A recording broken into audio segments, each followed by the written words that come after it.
Tying run at the plate, Hakes in the on-deck circle. You don't want to see him.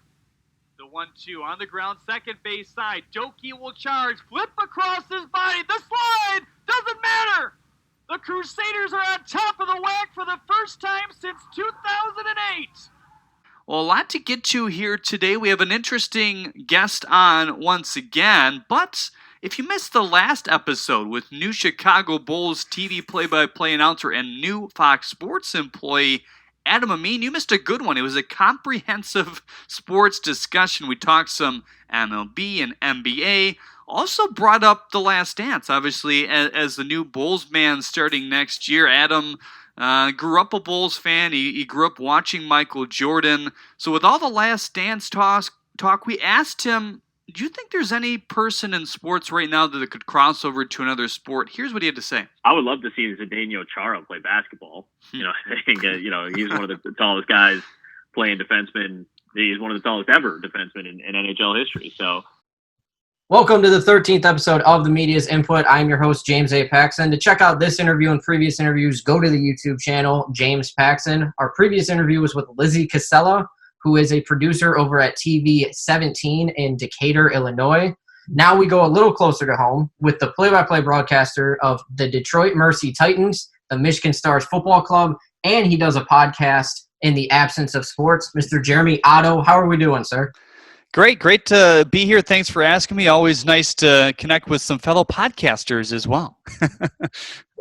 It's fun, I'd love to be talking about sports more and working in sports, but we're here, so we can talk about it. So what have you been doing since the coronavirus started? Yeah, so I got married, which was kind of crazy in the middle of COVID-19, but we made the best out of it, and we really had a good thing put together there in May. And like you said, I started the podcast, so that was something as I saw all my gigs crumple up in a matter of less than 24 hours on that day when Michigan got shut down and everyone was, kind of freaking out here locally. I took a day and I was like, oh, wow, that was a big hit. But then I said, well, I got to keep going. So, I decided to piece together a podcast. It was literally, one day I had thought I'm going to do it. And then I, got a voiceover guy to do an intro and an outro to it. Put some music behind it, booked my first guest, and away I went. I was very exuberant, I guess, about it at first as I was releasing episodes left and right. And I think that was okay at the beginning of COVID because people were sitting around with not a lot to do. It was still not that nice outside, especially here in Michigan at that point. So I think the traction was gained, but then I realized I better pump the brakes here because it's like I'm putting out all this stuff and people are saying, oh yeah, I love it, but I can't keep up. So that's why you've seen a bit less in the wedding and a few vacations mixed in here and there has been why the episodes haven't been cranked out as much. But I guess that's kind of the story, and that's kept me busy. And now I'm just trying to ramp up, hopefully back into working some games here soon. Yeah, it would be nice to work some games coming up and to have sports come back. But first off, congrats on getting married. Thank you. There was no talks about moving it back because of the virus now? There was, but we were pretty steadfast from the get-go. Maybe a week or so after, we kind of sat down and said we're gonna get married no matter what. We did have to push our reception back to August. Who knows if that will? We were supposed to have upwards of 200 people there. I don't think that's really going to be a thing at that point, even with the spaced out and how restaurants are. So. But yeah, we wanted to get married, so we were able to get married in front of a small crowd, socially distanced with masks on. I mean, the church sat 1,000 people, so it was like nobody there anyway, even though with the small crowd we had. So it was very nice. We did our first dance out in the parking lot, so that was kind of a unique experience. We were the first wedding in the church, since COVID, and we were the first wedding for our photographers in church. So we're always going to be remembered maybe by those people for that reason too. Oh, absolutely. They're never going to forget the coronavirus. What do you miss the most about not doing games right now? Yeah, this time of the year has always been a little bit slower. Around this time is when I'd be really ramping up for some high school football here in the MHSA. Do a game of the week for the Catholic High School League on WDTK here in Detroit for the last 6 years. and I've been trying to wrap up for that, but then we get the news yesterday. Governor Whitmer suggests that we should move this season to the spring, and it's looking a little bit more likely that becomes the case because we're at a point where when we first began this thing and they were talking about football to the spring, it was like, we don't necessarily want to do that because if we move baseball and softball up to fall, say a huge spike happens and we have to cancel that again, that means two, of those seasons lost for those kids, which is detrimental. I mean, you don't want to do that. You don't want to lose any season. But to lose two back-to-back and have hope again, I think would be something not so great. But I think they've come to the point, at least here in Michigan, where they think, we probably won't regress to that point where we have to cancel everything. I think around it would literally have to go back to phase 3. 1 to 3 is a complete shutdown for high school sports, according to the new report that just came out yesterday. But I think to the point where they can believe that they can at least carry out something. Whether that's just tennis and golf and some of the really non-contact sports. But, from all the happenings yesterday, I get a feeling we might see, baseball and softball here in the fall. But we'll see. I'm hoping for something. I just want to – the itch to call a game is there. So it's been – you have to take a back seat, certainly when everything starts. And say, look, there's just no way we can do these things. There's no way we can have crowds. We can't get teams together. We can't have them travel together. I think we're to the point, at least here locally, hopefully these mini spikes don't continue to rise. But hopefully in the next month or so, we can start to see a little normalcy, whatever that might be. Who knows? There is nothing normal, I think, for the next year. It's going to be very different. Yeah, there's going to be nothing normal for hopefully 2021. We'll have some sort of normalcy, but I guess we're just in a wait and see right now, Jeremy. Absolutely. It's really I just don't know what it's going to look like even in 2021 because everyone, I think, is going to be so much more heightened and paying attention to anything, whether it's COVID-19, whether it's COVID 2022. Let's promise, hopefully that doesn't happen, or the flu. I mean, I think everybody's going to be more heightened. So what is a basketball season in 2022 going to look like when the top player in Michigan State gets the flu, or they get the new virus that's passing around? Are we going to have to shut down then? Are we going to have different practices? Is that game going to be canned? Is the team that played them the game before going to have to stop games? I think that's all relevant stuff, and it's something we've never dealt with before. So your guess is as good as mine to what we see when we return to the quote unquote normal. Yeah, I think it's more important now than ever to have a great bench in whatever sport because you're not going to want to cancel the season every single time one or two people get the virus. So your backup point guard, your backup quarterback, he better be sharp as can be. Yeah, those practice squad players are going to become regular players, I think, at some point. So we'll see. It'll be really interesting to follow. Yeah, I mean, it's all just a wait and see right now, but are you pro football playing in the spring? That's an interesting question. I mean, I'm pro athlete, so if it means that they don't think they can successfully execute a season, whether that be the virus, whether that be because they think they can start it in mid-September. But here's the thing. You're dealing with a 9-week MHSAA high school football schedule. I don't see any scenario where you can take away more than 2 games and maybe more than 3 and then have a postseason that makes any sense because you're already having the convoluted new system as to how teams will get into the playoffs. It's no 6 win and you're in anymore, which used to be the case no matter what your schedule looked like. It's strength of schedule. So do they have to adjust that model if they pipe down the game? And it's to the point where they move it indoors, obviously, because it's a great facility in Ford Field, but it's also frigid outside. When you're talking about Thanksgiving, you go out to the Thanksgiving Day parade in downtown Detroit, you're bundled up, and then you're still feeling like your toes are going to fall off.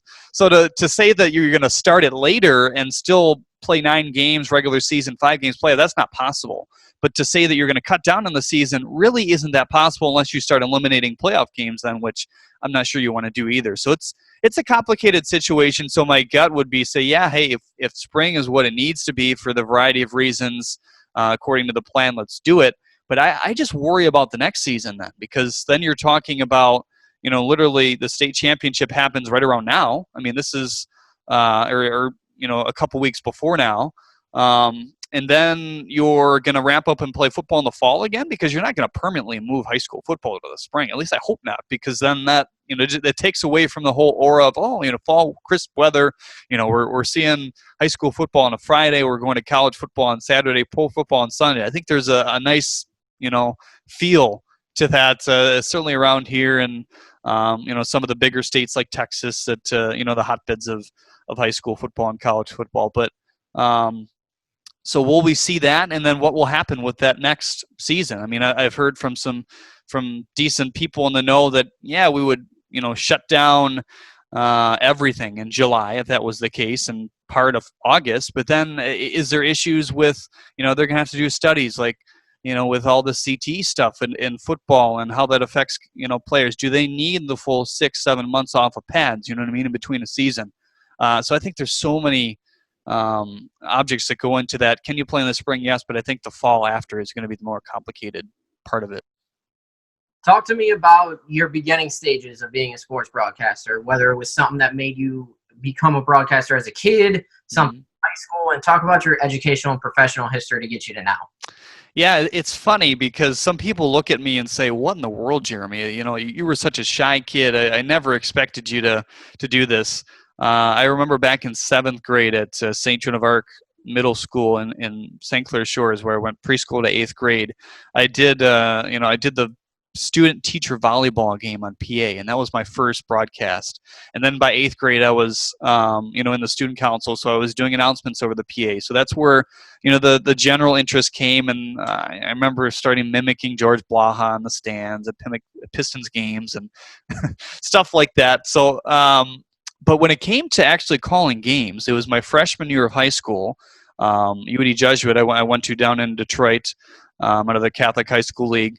They were trying to launch a broadcasting program, and they just put an announcement over the PA, hey, all John Madden and Al Michaels impersonators, go to this office and, volunteer to be a part of the sportscast. I was a little freshman who was leery about walking around a big private school in the middle of the, an area I wasn't really used to, taking a bus every day to school from St. Clair Shores to Detroit. So, and I was shy still to some extent. So I only wanted to be the color analyst. So then it came to a basketball game. It was UD and Robichaud, I remember clearly.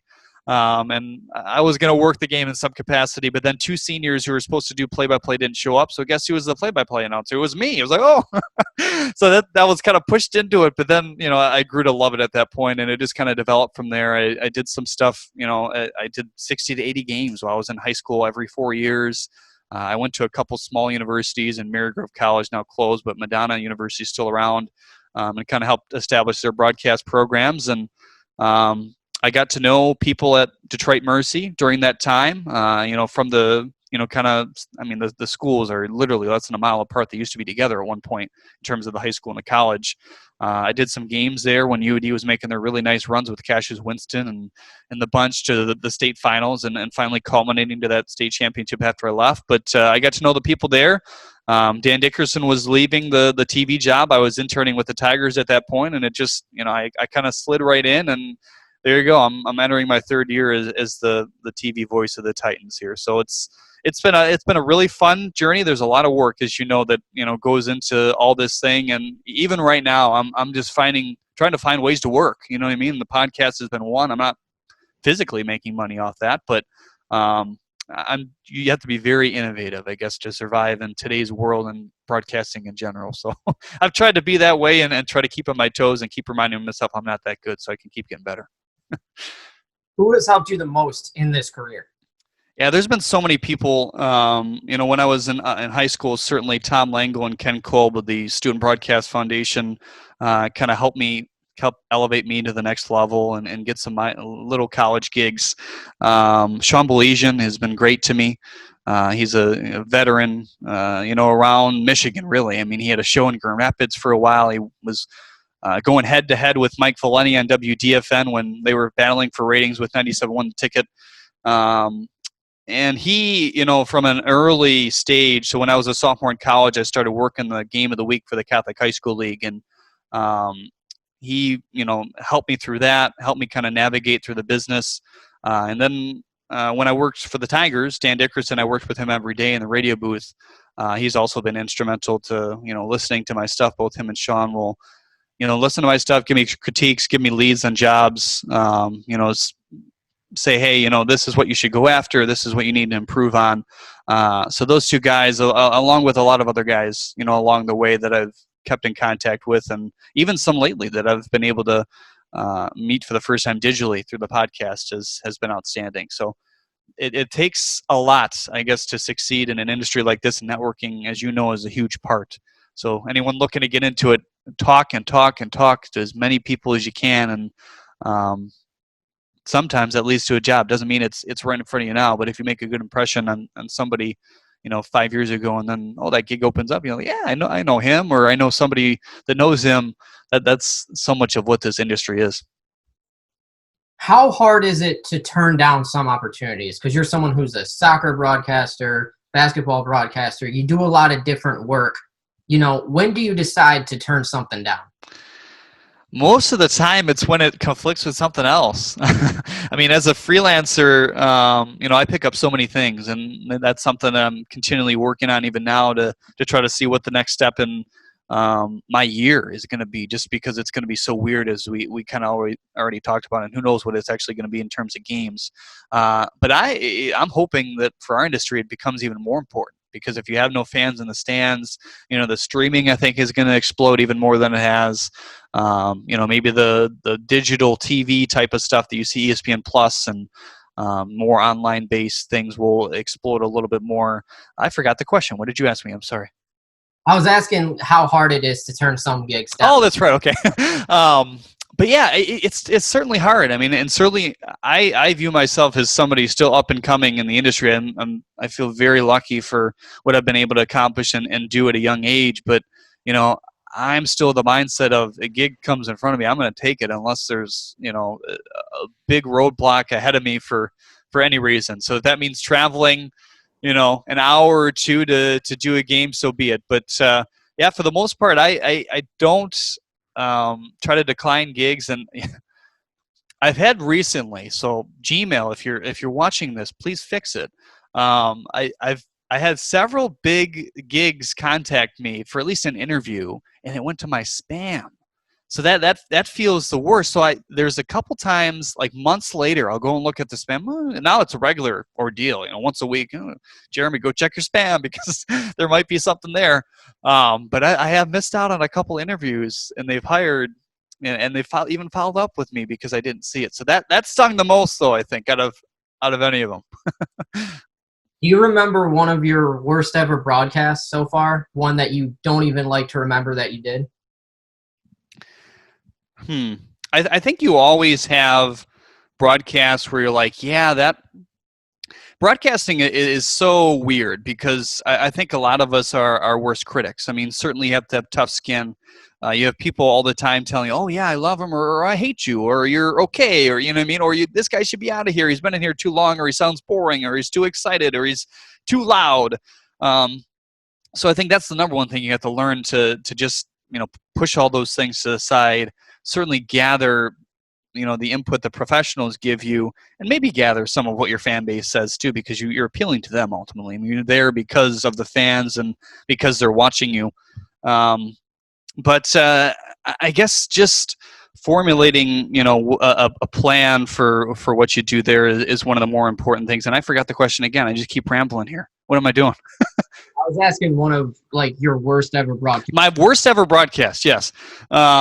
So what I was trying to say is that most guys, I feel like they either know they're on, or it's just kind of in between, or it's like, every mistake is highlighted.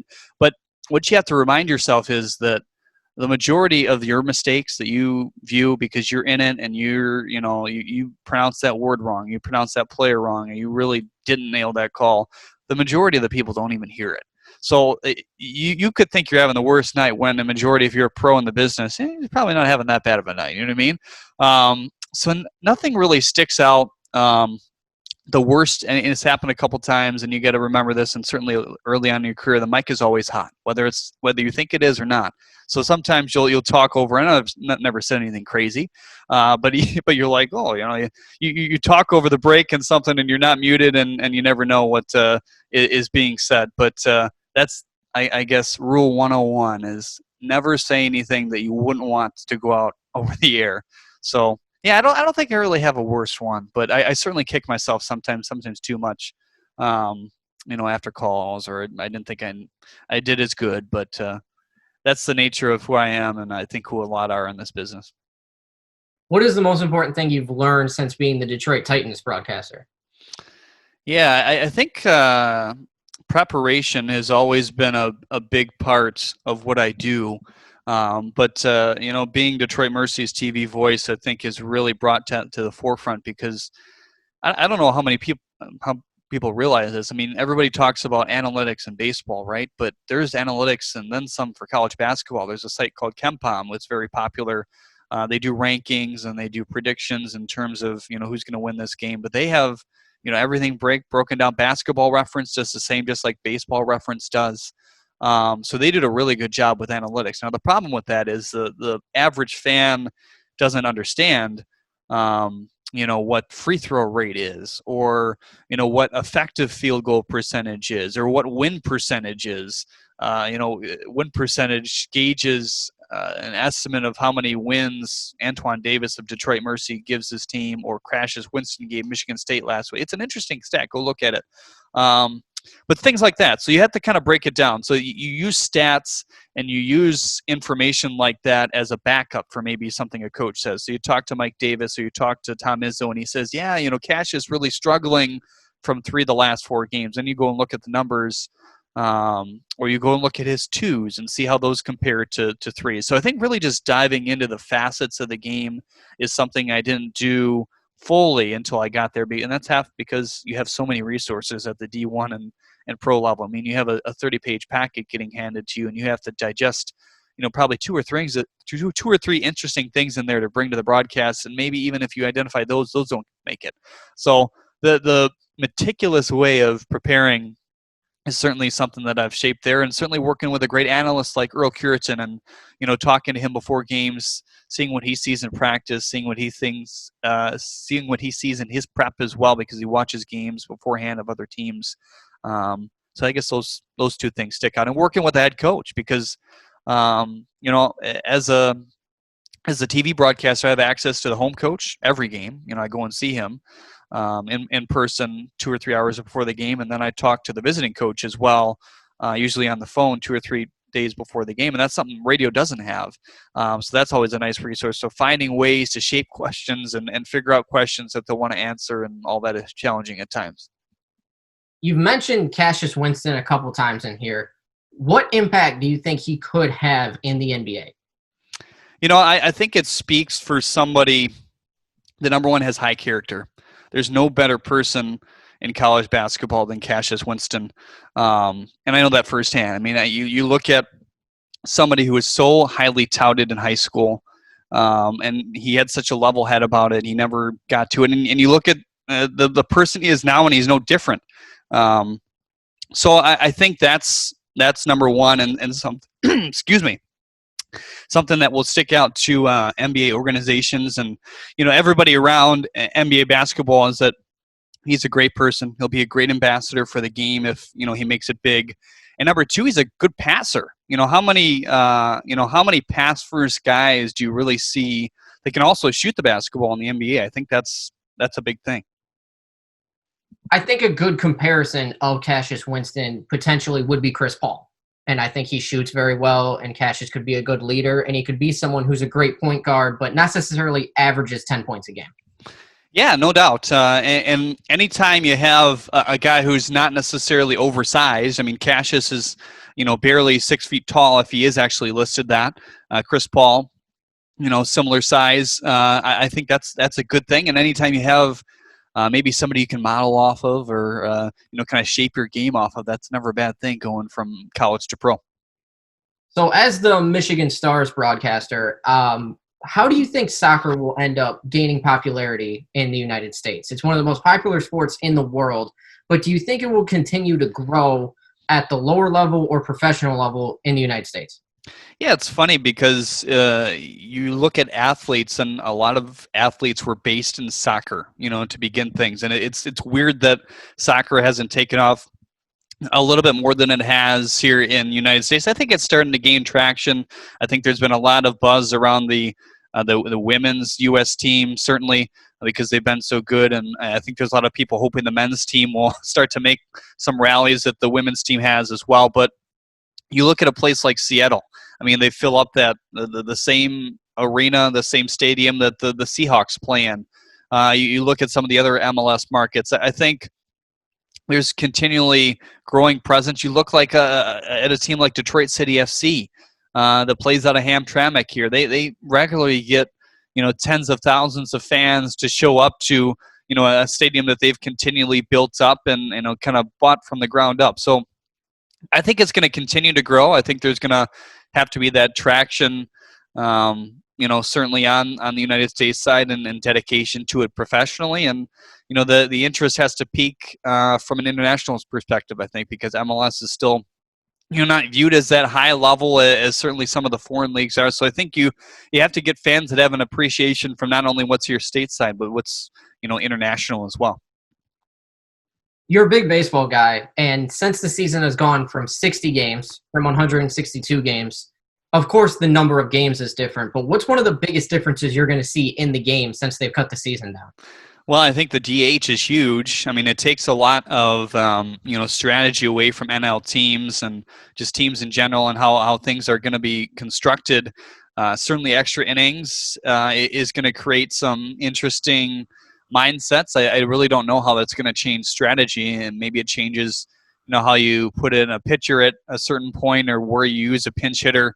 But I think the biggest thing is the DH, because now you have some of these National League teams that don't have to worry about their pitcher hitting, don't have to worry about subbing their star pitcher out in the fourth or fifth inning because their spot's coming up when the bases are loaded with 2 outs and you're down 2 runs in a game where runs are at a premium. So I think from a offensive perspective and from a fan perspective, that's only going to increase things. And for a season that's 60 games long, and I know you have all these people, I'm not going to watch baseball, and good for them in certain aspects because of what's happened, but at the same time, are they really not going to watch baseball when there's not many other sports going on and you're a big baseball fan? You can say that all you want, but I see people flocking back to it at a certain point this summer. It's going to be exciting. I mean, you have a team last year, and the Tigers who won, anywhere in the range from 40 to 60 games, they could compete for, a playoff spot easily this year based on, just games alone. And you can have any team in this league, I think, compete if you get, this prospect hot or that guy who's really not that good, but, having a good time. Baseball players are streaky. And I think the 60-game season is going to be interesting, and maybe hopefully it draws some people back to the game too, because you see a lost cause, and it hurts me to say that because like you said, I'm a huge baseball fan and I have been for a while, but it hurts to see the young people go away from the game. Maybe something like this exciting 60-game season, maybe expanded playoffs, will have some merit on bringing some fans back. Bovada.com 2 days ago. Tigers over-under wins was 22.5. Are you going over or under? I'm going way over. I don't think that's anywhere from 10 to 15 games.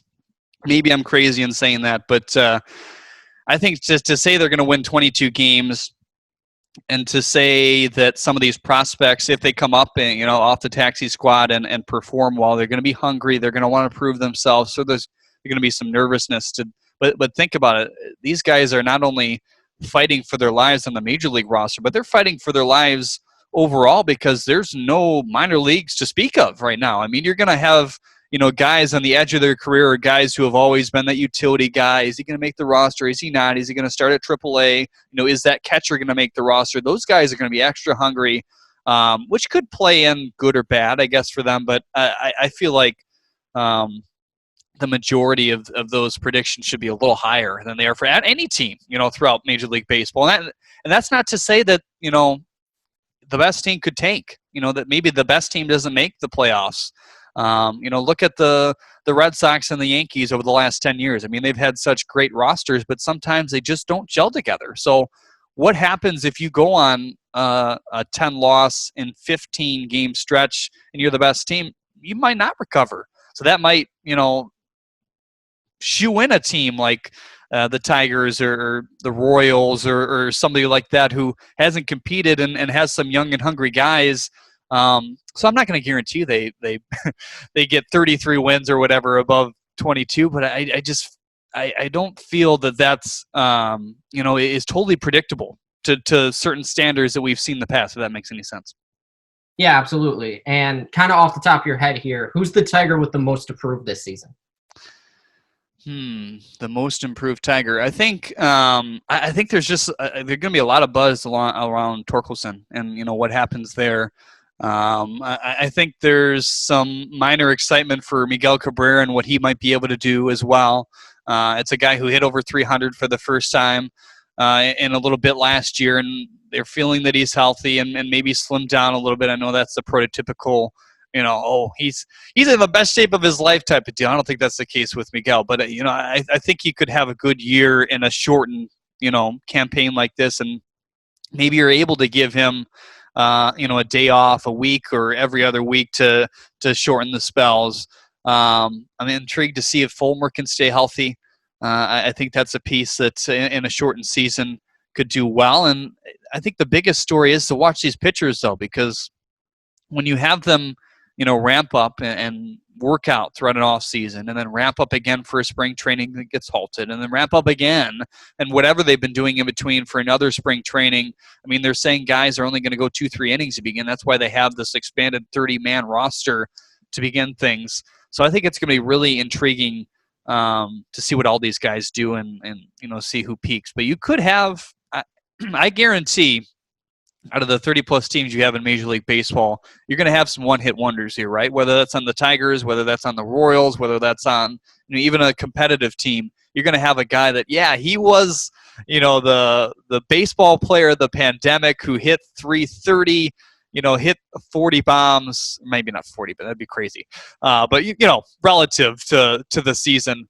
But the next year when, we'll see if there's a full season, but 2 years from now, 160 games are back, and he hits 190s on the league. I think we're going to see something like that, which I think is what makes it really fun. And we're going to have the Brennan Bosch maybe of this era, the Chris Shelton, come out and maybe dominate and send a team to the playoffs. So I'm excited from that standpoint. When it comes to Tigers, there's always been a lot of one-hit wonders. I'm so glad you said Brennan Bosch. You had the one season where Brandon Inge was in the home run derby. Yeah.